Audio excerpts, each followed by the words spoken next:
नमस्ते बच्चों, Sonia Verma Hindi classes YouTube channel में आप सभी का स्वागत है।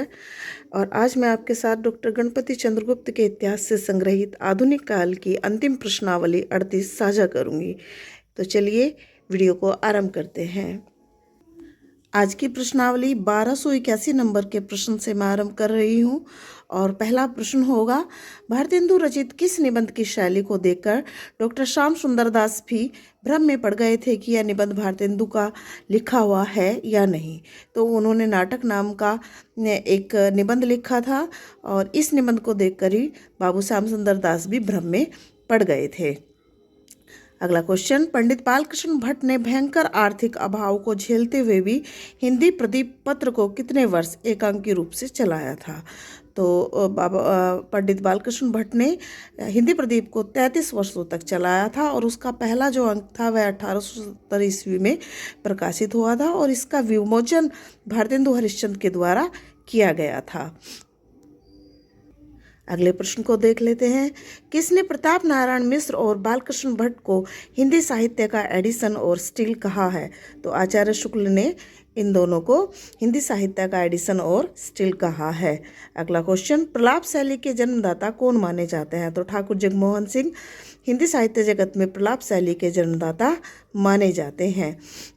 सभी प्रश्नों पर महत्वपूर्ण क्वेश्चंस के जो को अंकित कर दिया गया है, ये भी ध्यान से आप देखते रहें। कौन सा पत्र भाषा गढ़ने की टकसाल कहलाता है। तो बंगवासी पत्र को भाषा गढ़ने की टकसाल कहा गया। 1286 नंबर के प्रश्न को देख रहे हैं, बंगवासी पत्र के संपादक कौन थे। तो बाल मुकुंद गुप्त जी बंगवासी पत्र के संपादक थे। भारतेंदु का उत्तराधिकारी किसे माना जाता है। तो बाबू बाल मुकुंद गुप्त को भारतेंदु जी का उत्तराधिकारी माना जाता है। आपको एक सूचना और देनी थी परीक्षा से संबंधित, और जो बच्चे टीजीटी पीजीटी हिंदी की परीक्षा देने वाले हैं, आप शायद नई समयावधि आपके लिए मई और जून में पेपर के लिए रखी गई है। अब ये पेपर अप्रैल में शायद ही हो, तो इसी हिसाब से अपनी तैयारी को रखें। अगला क्वेश्चन देख लेते हैं, किसके संपादन काल में बंगवासी भाषा गढ़ने की टकसाल कहा गया। तो बाबू बाल मुकुंद गुप्त के समय में या संपादन काल में बंगवासी भाषा गढ़ने की टकसाल कहा गया।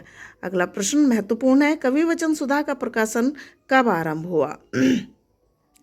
तो सन 67 में यह कवि वचन सुधा का प्रकाशन आरंभ हुआ था। देखिए, यह है जो सूचना है डॉक्टर गणपति चंद्रगुप्त जी ने अपने इतिहास में अंकित की है। नागरी प्रचारणी सभा काशी की स्थापना कब हुई। तो सन 1893 ईस्वी में नागरी प्रचारणी सभा की काशी की स्थापना हुई थी। कई बार ये प्रश्न पूछा गया है प्रश्न पत्रों में, तो इसे भी ध्यान से रखें। 1291 नंबर का प्रश्न महत्वपूर्ण प्रश्न, हिंदी का पहला प्रामाणिक व्याकरण किसने लिखा। तो कामता प्रसाद गुरु ने हिंदी का पहला प्रामाणिक व्याकरण लिखा। अगला क्वेश्चन, हिंदी का पहला प्रामाणिक व्याकरण कामता प्रसाद गुरु ने किसके कहने पर लिखा था। तो आचार्य महावीर प्रसाद द्विवेदी जी के कहने पर कामता प्रसाद गुरु जी ने हिंदी का पहला प्रामाणिक व्याकरण ग्रंथ तैयार किया था। अगला क्वेश्चन, समझौता परक शैली के पुरस्कर्ता कौन माने जाते हैं, यानी कि ये शैली किसने आरंभ की हिंदी साहित्य जगत में। तो आचार्य हजारी प्रसाद द्विवेदी व बाबू गुलाब राय ने समझौता परक शैली का प्रचलन हिंदी साहित्य जगत में किया था। अगला महत्वपूर्ण क्वेश्चन, आचार्य महावीर प्रसाद द्विवेदी कृत कविता कलाप नामक पुस्तक की भद्दी आलोचना किस उपनाम से हुई थी। तो यह आलोचना दृष्ट आलोचक के नाम से की गई थी।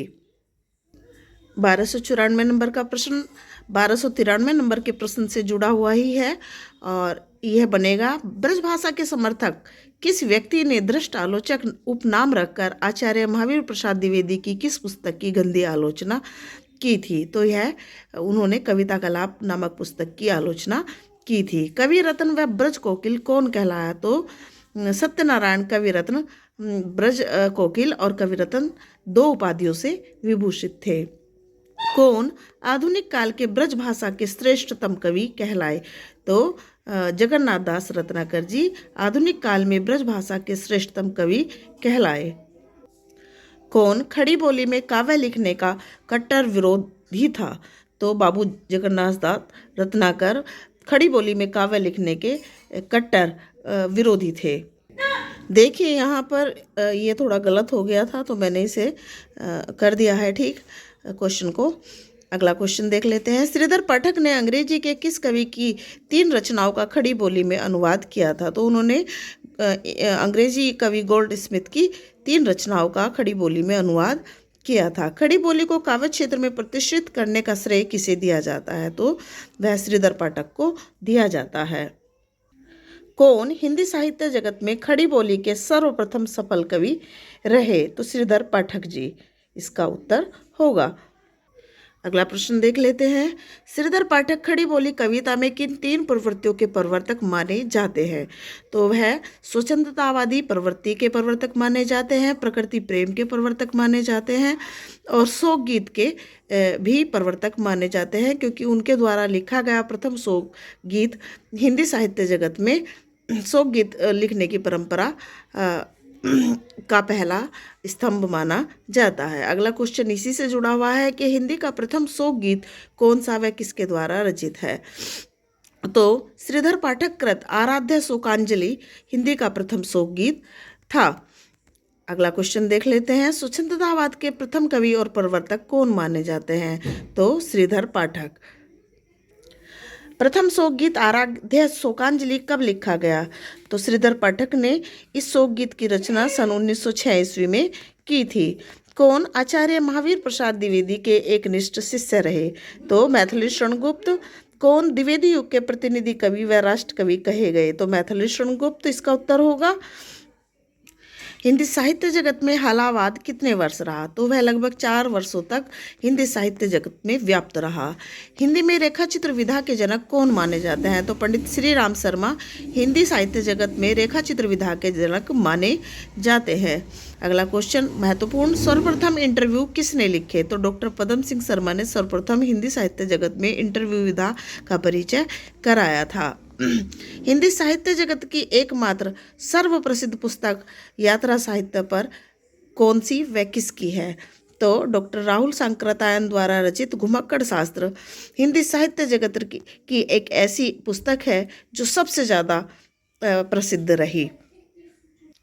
हिंदी की पहली आत्मकथा कौन सी व किसके द्वारा रचित है? तो बाबू बनारसी दास जैन कृत अर्ध कथानक हिंदी की पहली आत्मकथा है। अगला क्वेश्चन। हिंदी का सर्वश्रेष्ठ शोक गीत कौन सा है? तो निरालाकृत सरोज स्मृति हिंदी का सर्वश्रेष्ठ शोक गीत माना जाता है। और इस प्रश्नावली का अंतिम प्रश्न, कामायनी में कितने सर्ग हैं? तो कामायनी में 15 सर्ग है और कामायनी 7 या 8 वर्ष में लिखकर पूर्ण हुई थी। कुछ इतिहास ग्रंथों में मुझे 12 वर्ष का समय भी मिला, तो ये तीनों ही समय आप ध्यान रखें, 7 या 8 वर्ष या 12 वर्ष। और कामायनी से जुड़े हुए बहुत सारे प्रश्न परीक्षाओं में पूछे जाते हैं, तो उनमें मैं ये भी बताना चाहूँगी आपको कि कामायनी प्रसाद जी का अंतिम काव्य ग्रंथ है और इसका मुख्य रस शांत है। यह 92 पृष्ठों का ग्रंथ है और यह ताटंक छंद में लिखा गया है, या ताटंक छंद का अत्यधिक इस प्रयोग इस ग्रंथ में हुआ है। आशा करती हूँ आज की प्रश्नावली के प्रश्न आपके लिए अत्यंत लाभदायक होंगे और ऐसे ही नवीन प्रश्नों से युक्त नई प्रश्नावली 39 जो डॉक्टर नगेंद्र के इतिहास से संग्रहित है, मैं कल लेकर आपके साथ उसे साझा करूँगी। तो चलिए कल मिलते हैं, और यदि वीडियो पसंद आए तो वीडियो को लाइक कीजिए और चैनल को सब्सक्राइब जरूर कीजिए। तो तब तक के लिए नमस्ते, धन्यवाद।